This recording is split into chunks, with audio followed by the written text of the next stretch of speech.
The inspirations for my stories come from taking a walk on the subway, standing in line at the bank, anywhere where you're forced to wait. That's when my imagination kind of runs wild.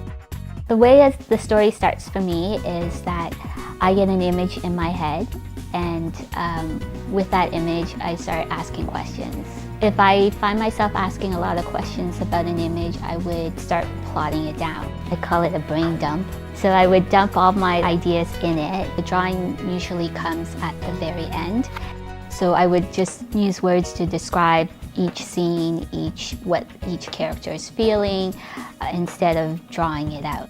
I started using notebooks because when I went to study illustration, it was one of the requirements was that we had to keep a sketchbook. And I've never been really good at sketchbooks because I find them really intimidating, because you're facing a blank piece of paper and there's this huge anxiety to make it perfect every time you put something into the notebook. I use moleskin.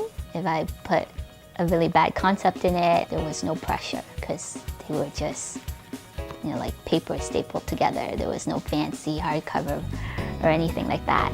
So from the brain dump, I then transfer it into its own individual book. So with wallpaper, see, I got a couple books going here. So with wallpaper, it intrigued me enough to start its own book. Originally, wallpaper was a darker storyline. I really wanted to explore anxiety and fear. I know that when I was growing up, I had a really hard time making friends. I was super shy. I thought, okay, if I was experiencing that, then probably other kids were experiencing that too. It was really labor intensive. None of it was photoshopped or like copied and pasted. Every individual piece in the book, in the wallpaper design, was cut out by hand. So the sheep, I actually made 110 sheeps. I individually cut them out, and when I was cutting out the pattern, it didn't have enough texture that I was visualizing, so I end up scratching each one to add texture to it.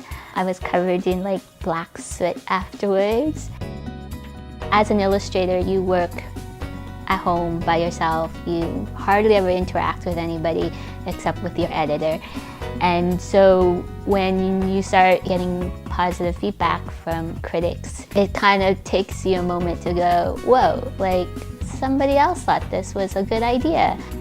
I've always wanted to write children's books, and it took years for me to finally get there. So I'm very honored to have the opportunity to write a book. So I don't take it for granted that my next book will be okay, or if I get an opportunity to do another book.